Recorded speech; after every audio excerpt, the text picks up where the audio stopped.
بسم الله الرحمن الرحيم. السلام عليكم ورحمة الله وبركاته. الحمد لله وكفى والسلام على عباده الذين اصطفى اما بعد. حاضرین و ناظرین، یہ درس نمبر 2037 ہے اور آج سورۃ النجم کی صرف ایک آیت کی تلاوت اور تشریح کی جائے گی، آیت نمبر 32۔ چلے سب سے پہلے ہم اس ایک آیت کی تلاوت کرتے ہیں، لفظی ترجمے اور ترجمے کے بعد تشریح کرتے ہیں۔ اعوذ باللہ من الشیطان الرجیم، بسم اللہ الرحمن الرحیم۔ الذين يجتنبون كبائر الإثم والفواحش إلا اللمم إن ربك واسع المغفرة هو أعلم بكم إذ أنشأكم من الأرض وَإِذْ أَنْتُمْ أَجِنَّةٌ في بطون أمهاتكم فلا تزكوا أنفسكم هو أعلم بمن اتقى صدق اللہ العظیم۔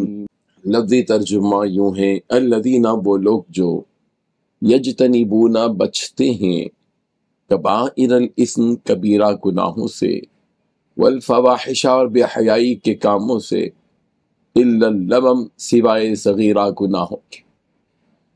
ان، بے شک، ربک، آپ کا رب، واسع المغفرہ، بڑی وسیع مغفرت والا ہے، ہوا، وہ، اعلم، خوب جانتا ہے، بکم، تمہیں، اذ، جب، انشأکم، اس نے پیدا کیا تمہیں، من الارض، زمین سے، وَإِذْ، اور جب، انتم، تم، اجنۃ، بچے تھے، فی بطون امہاتکم، اپنی ماؤں کے پیٹوں میں، فلا تزکو، تو پس تم پاکیزگی بیان نہ کرو، انفسکم، اپنے آپ کی، ہوا اعلم، وہ خوب جانتا ہے، بمن، اس کو جس نے اتقا، پرہیزگاری کی۔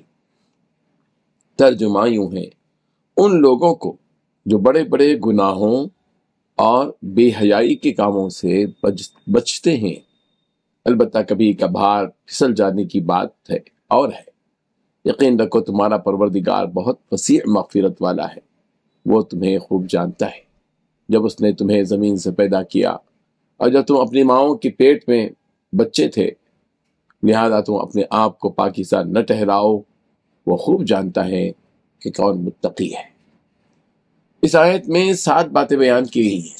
پہلی بات، ان لوگوں کو جو بڑے بڑے گناہوں اور بے حیائی کے کاموں سے بچتے ہیں۔ دوسری بات، ہاں البتہ کبھی کبھار پھسل جائیں تو اور بات ہے۔ تیسری بات، یقین رکھو تمہارا پروردگار بہت ہی وسیع مغفرت والا ہے۔ چوتھی بات، وہ تمہیں خوب جانتا ہے کہ جب اس نے تمہیں مٹی سے پیدا کیا۔ پانچویں بات، جب وہ تمہیں خوب جانتا ہے جب تم اپنی ماؤں کے پیٹ میں بچے تھے۔ چھٹی بات، لہذا تم اپنے آپ کو پاکیزہ نہ ٹھہراؤ، وہ خوب جانتا ہے کہ کون متقی ہے۔ بزرگان محترم، پچھلی آیت میں بیان کیا گیا تھا کہ اللہ تعالیٰ نیک کام کرنے والوں کو بہتر بدلہ عطا فرمائے گا۔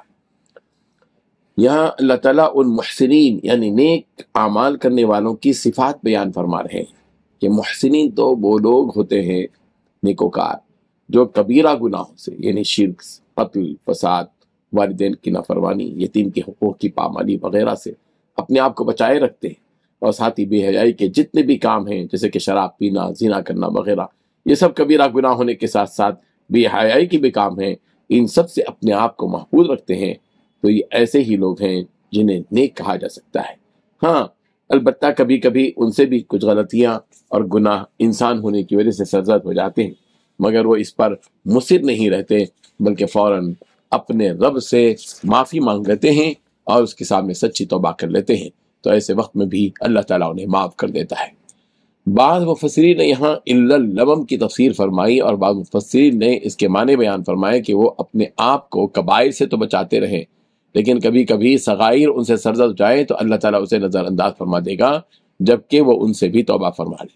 سورہ نساء کی آیت نمبر 31 میں کہا گیا ان تجتنبوا کبائر ما تنہون عنہ نکفر عنکم سیئاتکم وندخلکم مدخلا کریما، کہ اگر تم ان کبائر سے بچتے رہے جن سے کہ تمہیں روکا گیا ہے تو ہم تمہارے صغائر کو تم سے معاف فرما دیں گے اور تمہیں جنت میں داخل کر دیں گے۔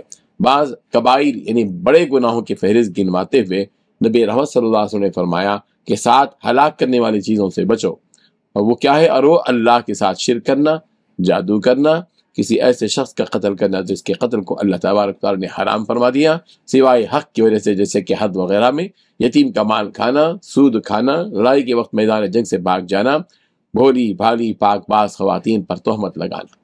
یہ تمام کے تمام گناہ انسان کو ہلاک کرنے والے ہیں۔ اس کے علاوہ اور بھی بہت سے کبائر ہیں جن سے انسان کو بچنا چاہیے۔ اس کا مطلب یہ نہیں ہے کہ کبیرہ گناہوں سے تو بچتے رہیں لیکن صغیرہ گناہوں میں پڑے رہیں، بلکہ کبھی کبھی صغیرہ گناہ اگر سزا ہو جائیں تو بھی اس پر بھی اللہ تبارک و تعالیٰ سے گرا کر توبہ کر لیں۔ ایسے لوگ نیک کہلاتے ہیں جن کا ضمیر انہیں اللہ تعالیٰ کی ادنا سی نافرمانی کرنے پر بھی آمادہ نہیں کرتا۔ اسی توبے کی جانب اشارہ کرتے ہوئے اللہ تبارک و تعالیٰ فرما رہے ہیں کہ اگر بندہ کسی بھی وقت اپنے گناہوں سے توبہ کر لے تو اللہ تعالیٰ اس کی توبہ کو رد نہیں کرے گا، اس سے کہ اللہ تعالیٰ کی صفت تو غفور ہے اور رحیم ہے۔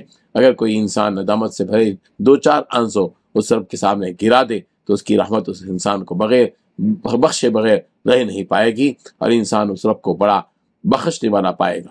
سورہ زمر کی آیت نمبر 53 میں بھی کہا گیا قل یا عبادی الذین اسرفوا علی انفسہم لا تقنطوا من رحمت اللہ ان اللہ یغفر الذنوب جمیعا انہ هو الغفور الرحیم، کہ اے پیغمبر آپ فرما دیجئے، آپ میرا پیغام ان بندوں تک پہنچا دیجئے کہ اے میرے وہ بندوں جنہوں نے اپنے آپ پر ظلم کیا ہے، تم اللہ کی رحمت سے مایوس نہ ہو، وہ تو تمام گناہوں کو بخشتا ہے، وہ ہے ہی بخشنے والا، رحم فرمانے والا۔